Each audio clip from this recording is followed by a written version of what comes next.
know that your story has led you to roles like being a Women Speak research intern at We Can, and right now working at UPeace New York as a program associate. But how'd you get here? Could we have like a brief introduction to your life, how you got started in activism, and then how that ended up putting you in the roles that you're in today? Yeah, so my origin story. I originally went to college for molecular, cellular, and developmental biology, and I was working at an immunotherapy lab doing research, which I loved. But I felt a call from another world, and calling to that other world, and that other world was ecology. So I actually very happily switched my major over to ecology and evolutionary biology. And originally at that time set on a path of wildlife biology. I actually spent a summer in Tanzania studying wildlife biology, which I loved. I got back to college for my second year, and I was still pretty intent on this path. But the more that I was studying ecology and wildlife biology, the more that I was constantly being exposed to themes of environmental justice because I was constantly reading about all of the harms and crimes being committed against nature. So that opened the path for me to care about climate rights and environmental justice. Alongside while all of that was happening, I had begun to work a lot with children. I worked at a daycare. I babysat a lot. I worked at a daycare for 3 years, actually. I volunteered in a children's emergency room.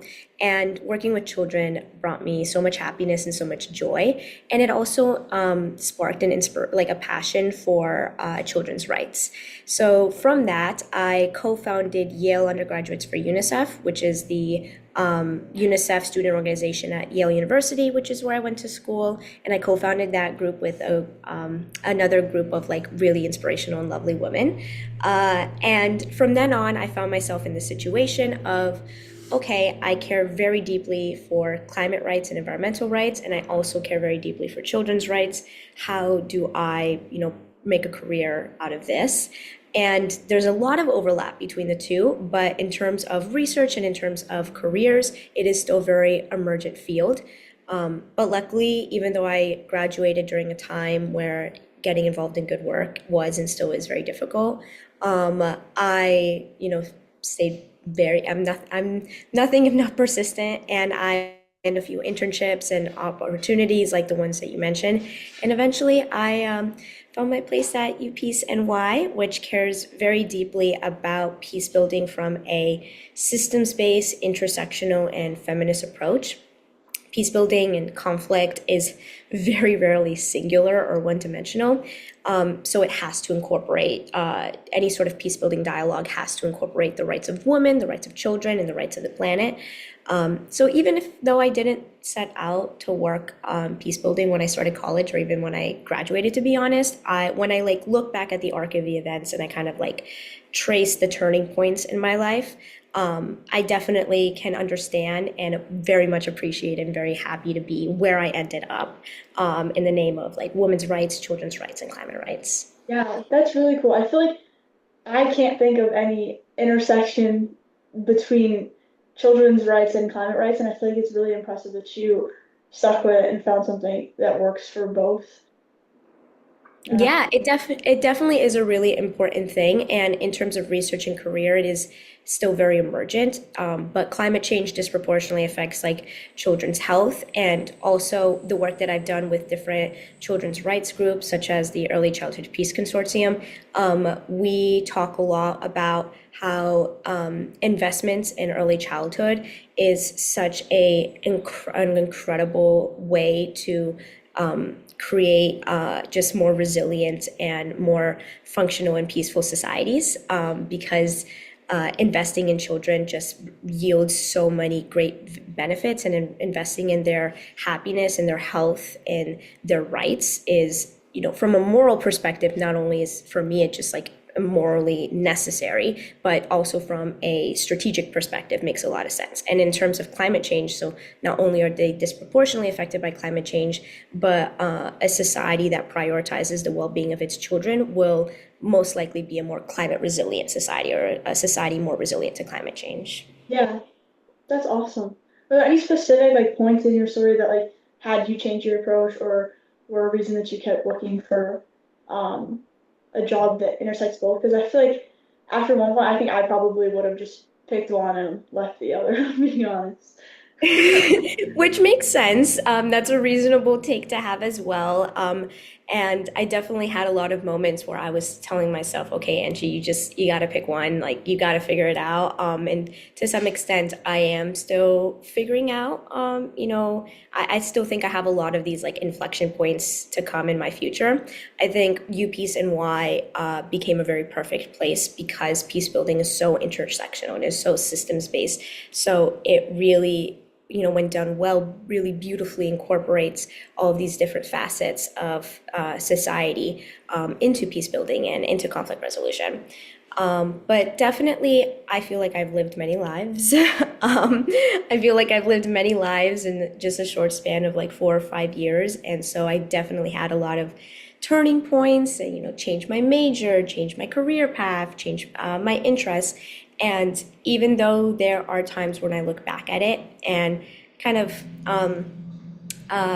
beat myself up for not making decisions sooner, I try to kind of quit that nasty habit because I think having given myself the space to experiment with different interests is how I ended up in work that I find so meaningful now. And there are just so many like I said, I can trace back the turning points in my life, and there are so many. I can like identify the little moments where magic happened. Like for example, working with children so much. When I started working with kids, I had no way of predicting that it would end up, changing my career trajectory. But it just, not that I wouldn't have cared about children's rights otherwise, but it inspired a particular passion with me. And it convinced me that, maybe this is something I can be good at. Maybe I could really do some good working with children's rights. So had I not, applied for that one job at that daycare, maybe I wouldn't have co-founded Yale undergraduates for UNICEF later. And maybe I wouldn't have, then gone to certain conferences and colloquiums that only reassured and like reinforced my passions. And maybe I wouldn't have applied for this opportunity and so on. Who knows, maybe I would be speaking a different podcast today, but I mean, I clearly I made the right decisions because I ended up here. So yeah, definitely when I work backwards and like trace the turning points of my career and education, I can identify those like little points of magic or inspiration just hit me. Yeah, that's awesome.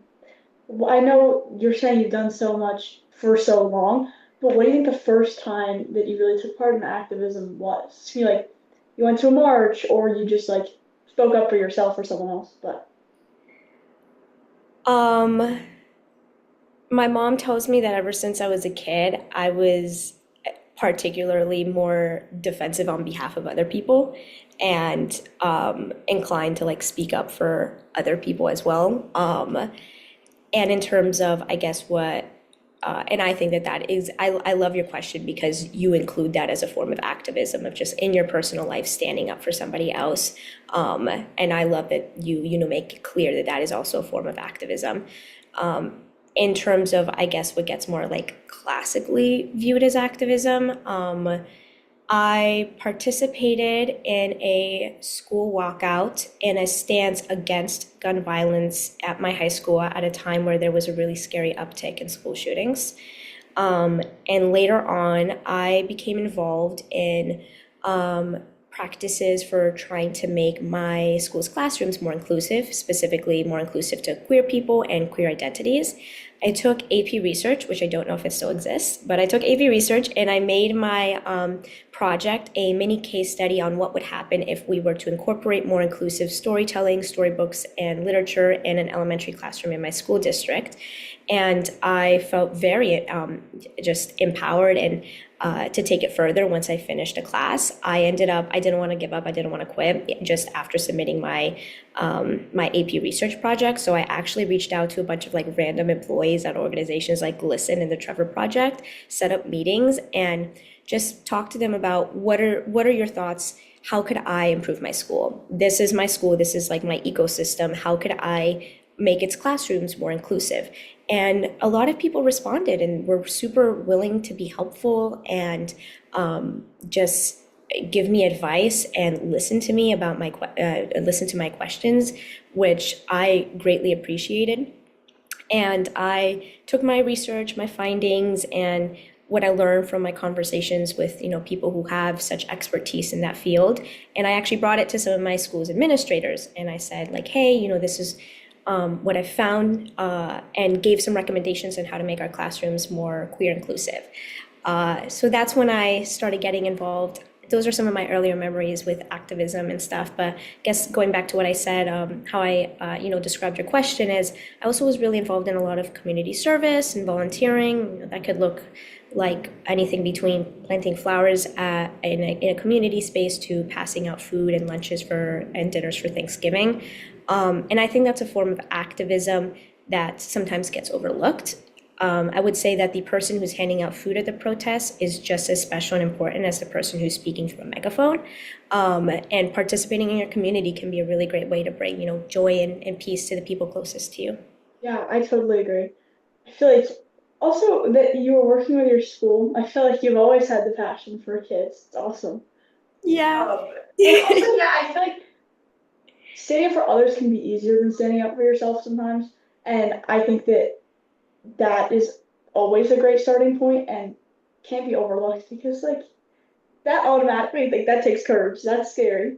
But I feel like once you do that, you can do so many other things like standing up for yourself and other things you believe in, which is really empowering.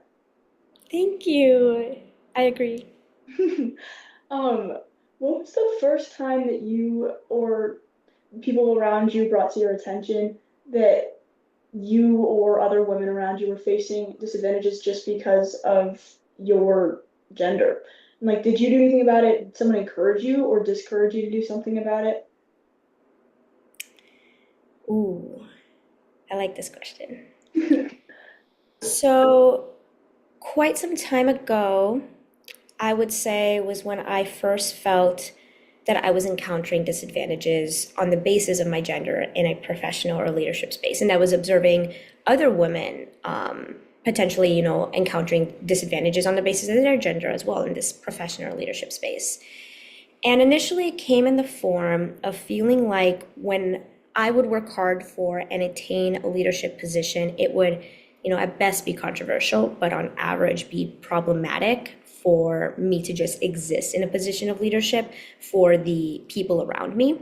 Whereas for any male counterparts, so for context, I'm referring to instances where I would be jointly leading with men or sharing leadership spaces with men, and I've been in those situations that in ways that were completely healthy and supportive before. But these are instances in particular where I observed what I felt like was a double standard, such as, me landing or earning a position of leadership would be problematic, whereas a male counterpart being selected for leadership would receive nothing but praise from the same group of people that I felt were excessively making fun of me or complaining about me simply earning a leadership role. And I have memories of being in leadership positions and, giving instructions or guidance that were, within my job description that would result in eye rolls, cursing, being made fun of, comments that were packaged in the very classic sexist vocabulary, such as that, oh, I just wanted power, for being ambitious. And none of my male counterparts, from what I remember, from what I observed, would receive the same level of criticism or ostracization. No, like I was bossy and irritating if I'd even asked for the simplest things. Yeah, I see you nodding your head. These are the Bossy. Yeah, bossy's always, I don't think I've ever heard of a guy being called bossy. Mm-mm, mm-mm. No, no, no, because women are bossy and irritating if we ask for the simplest things. But the men who would give instructions, they were hardworking and ambitious and charismatic and like passionate and qualified. And they're just And when leaders. they They're natural born leaders. natural born leaders, just for accepting a leadership position. And they could also be, like chill and cool and relaxed and laid back, including in situations where I felt like what was going on was that they would be putting in less effort than me. Uh, but the vocabulary for is so different between the two. And I'm also sure that it's easier. I'm sure that it's also easier to come off as like chill and cool and relaxed and laid back when you don't have that insane amount of unreasonable amount of pressure laid on you. Um, I think it also looked like having less space to learn and to make mistakes. So for additional context, the situations I'm describing are from when I'm a bit younger. And I was still learning about leadership. I'm still learning about leadership now, and I think it's healthy to have the mentality that you're always still growing. But it definitely felt like I was given less space to and less grace to grow and learn from my mistakes. I felt like I had observed that if the men around me would make a mistake, people were much quicker to chalk it up to being a fluke, to be more forgiving. Whereas, the littlest errors in judgment on my part would be blown up to be all I ever was and all I ever would be.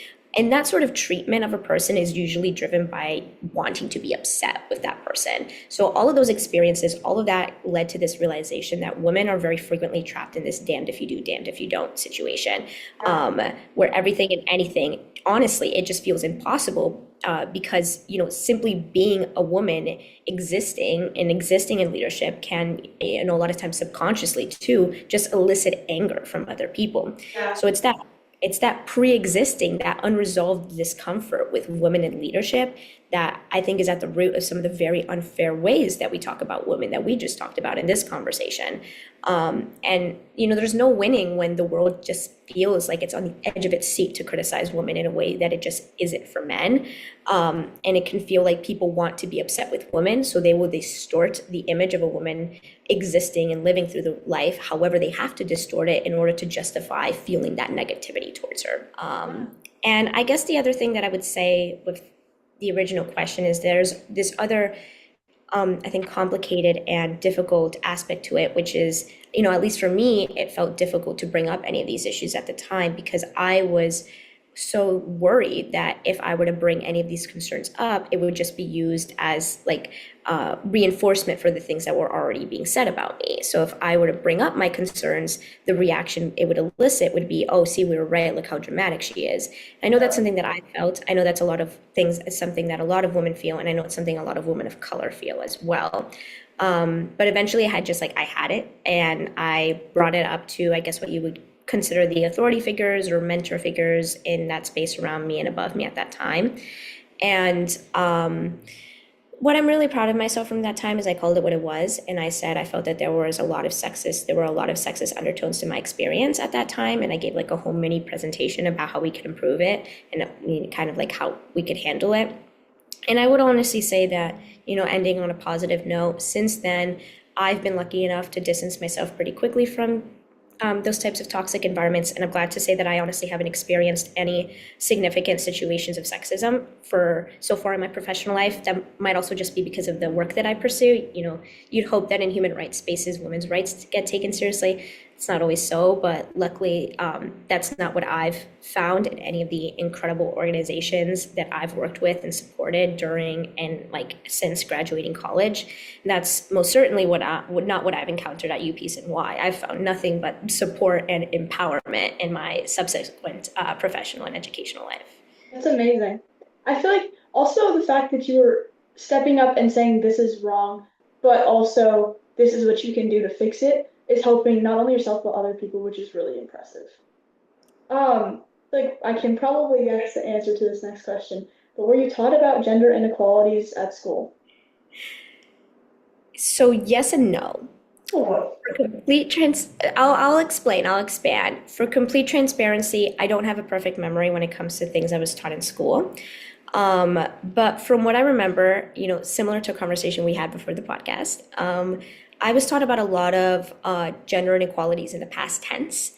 So like the women's suffrage movement, just like very brief general overviews of women's rights in like different stages of civilizations throughout history for like AP World History and stuff. There would be like a few paragraphs here and there about it in a textbook. But I don't remember having a lot of like teaching time dedicated to ongoing gender inequalities. I do remember having, I guess, what you would consider like unofficial conversations with teachers or administrators outside of the classroom time. So, for example, there were like some teachers that I would visit during like free periods or lunch periods, and we would have conversations about things going on in the world sometimes, including gender inequalities. But I do still remember feeling like there was this like absence of a space to talk about ongoing gender inequalities. And that it simply either just like didn't fit into any curricula that existed. History and literature's classes were pretty focused on past tense stuff. or like B, it wasn't prioritized in the face of the other material that like had to be taught. And so it sometimes felt a little bit like a coin toss of whether or not you were going to get a teacher that was intent on talking about these subjects. Because I had some teachers and administrators that I remember who like tried to get creative with it, and incorporate these subjects into conversation and into their classrooms, like through teaching us and introducing us to like spoken word, or maybe an administrator was leading like a GSA club. But again, like all incredible things on behalf of like the teachers and administrators who were intent on talking about these materials, but it's still, to my knowledge of what the, what was concluded in the curricula, and to my knowledge of, what I imagine was required to teach, it still felt like it was not as prioritized as the other materials, and it felt like you had to be creative about including it, as opposed to educational materials being proactive in teaching about ongoing gender inequalities.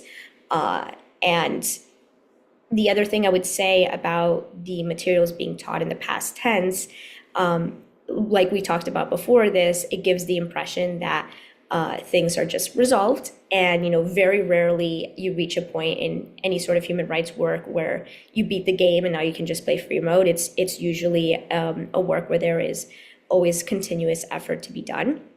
And you can, and Lord knows that there's work to be done with women's rights, and you can celebrate past accomplishments, but a lot of these past accomplishments that we celebrate also merit critique, and criticism in the way that they may have been exclusive to other marginalized groups, such as like women of color, and how they may have put forward a sense of women's rights, but not for all women. And I think sometimes that criticism of the way that that criticism of the way that women's rights, even in the past tense, was taught, was missing occasionally as well. Yeah, I feel like I know so many of the first women's rights acts were passed on the fact that women were inferior, and then the movement split, and it's like, well, we want to keep going, and we want to go back and say, actually, no, we're not inferior, and we're gonna rewrite those. And some people are like, we just have to take what we can get, and it's so interesting. And I feel like that's also where we are today, where it's like, yeah, but we can keep going, or it's like, or we can take what we can get. But I feel like there's always more, and there are always people who are willing to fight for more. But I totally agree with the whole past tense. I know if you look at the Her Impact Instagram or TikTok, we just took a video of the past interviews and a compilation of this question, and pretty much everyone said, yeah, but we were taught it's a past thing. And we're lucky now that we're alive now and we don't have to deal with it, because in the 21st century, like, that's not a problem. And it's like, oh, actually, you know It is. what? There's still Yeah. work. There's still work to do.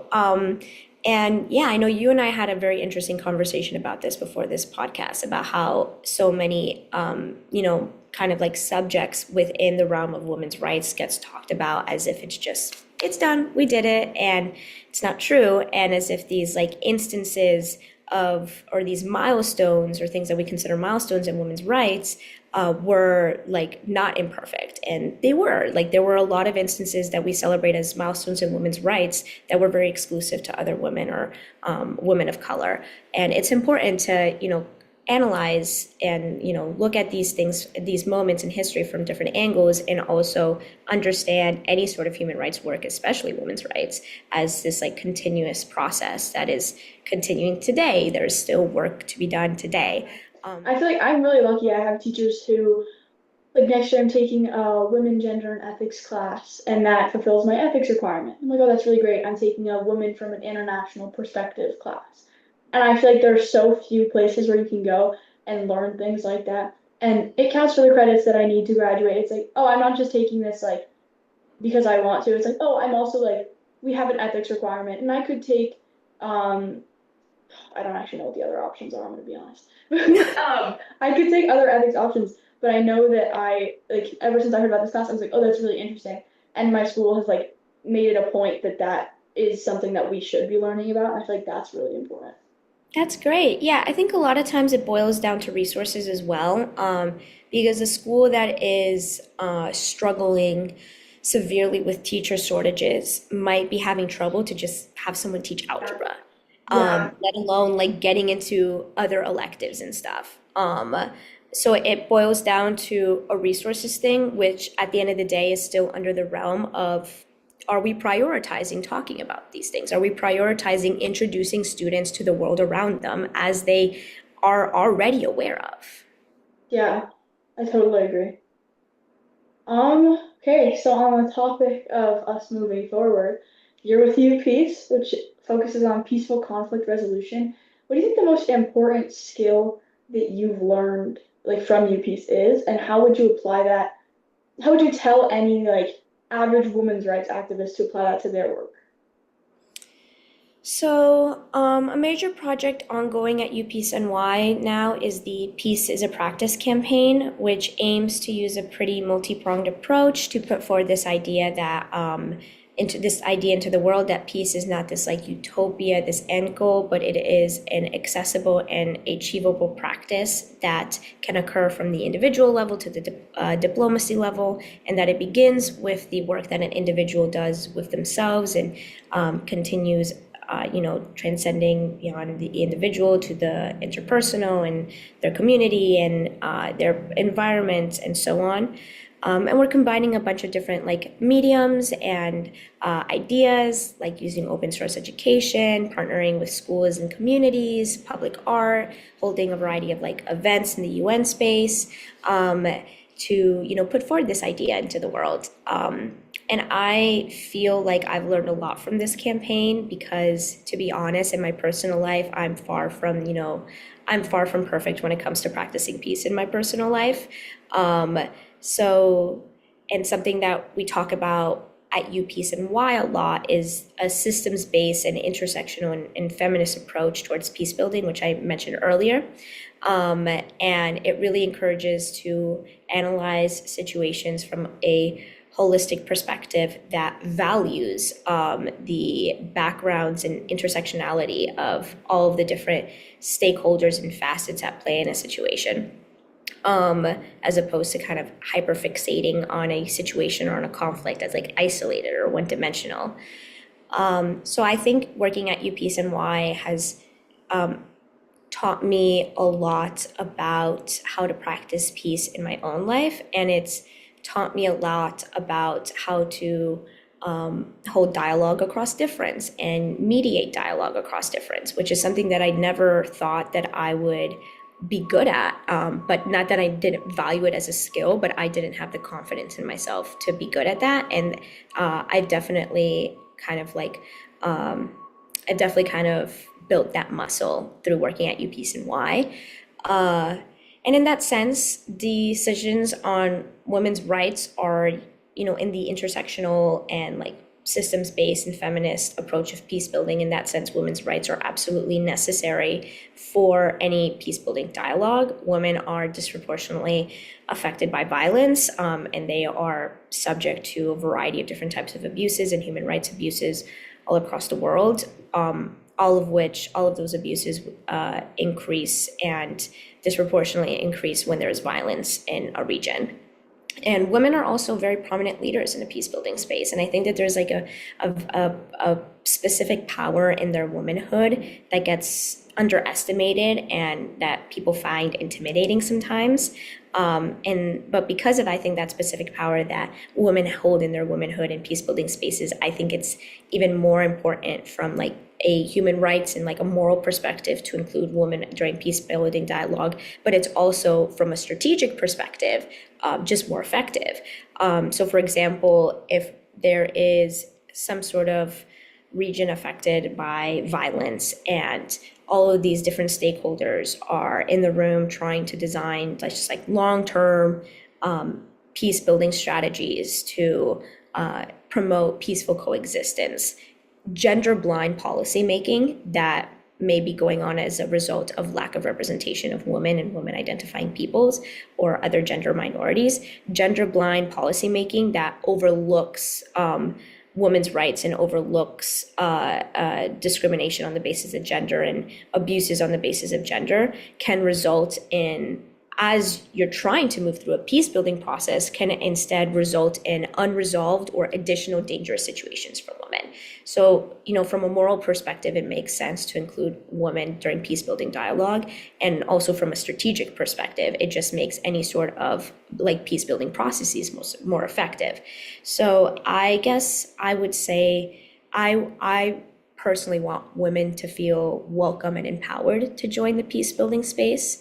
And I know that my team and some of the incredible women mentors that I've had in my life have done that for me. So I would hope that if any woman's listening to me, that they would feel welcome and empowered to be a part of the peace building space because it is a million times better when women are represented. Yeah. I feel like it can be intimidating to start something new. Like I personally haven't heard of peace building until I started working with you, Peace New York, and I was like, oh wow, like this is really interesting. But also I was like, oh, like I don't really know what I'm doing. Like I'm gonna take a step back, I'll watch what other people do, then I'll step in. But for people who are like new to the activist space, what's some advice you wish you had known? Are there any other organizations you think that people should join or take part in? Yeah, it's so fun to get these questions because I'm also like new to the work that I do, and I still consider myself new to peace building. I'm 23 years old and I graduated college about a year ago. Um, but if there's anything that I can impart and also advice on how to get involved in this type in like any sort of like peace building work, peace building advocacy, or human rights work, human rights advocacy, the first part, if there's anything I can impart as advice, is that you cannot pick and choose human rights causes to support. I don't encourage a form of human rights activism that is swayed by people's levels of comfort on addressing human rights violations or certain human rights violation, while those very people that are suffering are like, begging to be listened to. If someone ignores a plea for help and a call to address a human rights violation or responds to it with callousness, then that is a practice of prioritizing something else, whatever that is, but something else over human rights. As long as you feel that it's okay to respond with spite to someone, legitimately citing a human rights concern and are willing to completely overlook crimes against humanity and crimes against women in this case committed by certain people or entities that you don't want to call out, you will always be leaving behind the rights and dignity of someone, which to me is antithetical to peace and intersectional feminism. Yeah. And in terms of like getting involved in advocacy and stuff, I think there are a million ways to get involved with advocacy. And I feel like I could go on yet another tangent, but I would say that start off by looking around your community and are there any needs? Um, Understandably so, it's normal to feel limited by your surroundings. I remember I at first felt limited by like whatever classes my school was offering and whatever clubs my school had when I was a kid, right? But you can start your own club. You can fundraise for a women's shelter in the area. You can start a local community garden. You can organize walkouts. You can organize drives. Reach out to administrators. Cold email people at different organizations. They responded to me. I'll respond to you probably like if you email me.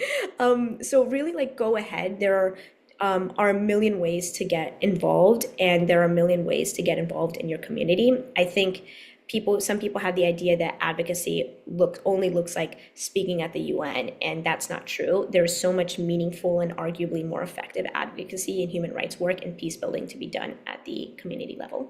Yeah, I feel like what I've learned is helping hands are always welcome. So I feel like that's a great like just place to start. Just like ask, can't hurt to ask. Yeah, email me, I'll Awesome. respond. If I don't, like keep emailing me. Keep emailing me. If I don't, it's because my inbox is really full. But keep emailing me. Well, thank you so much. That's all I've got. But it was so nice to see you, and thank you for all your advice. I feel like it will be greatly appreciated. Thank you, Rowan. Thank you for inviting me.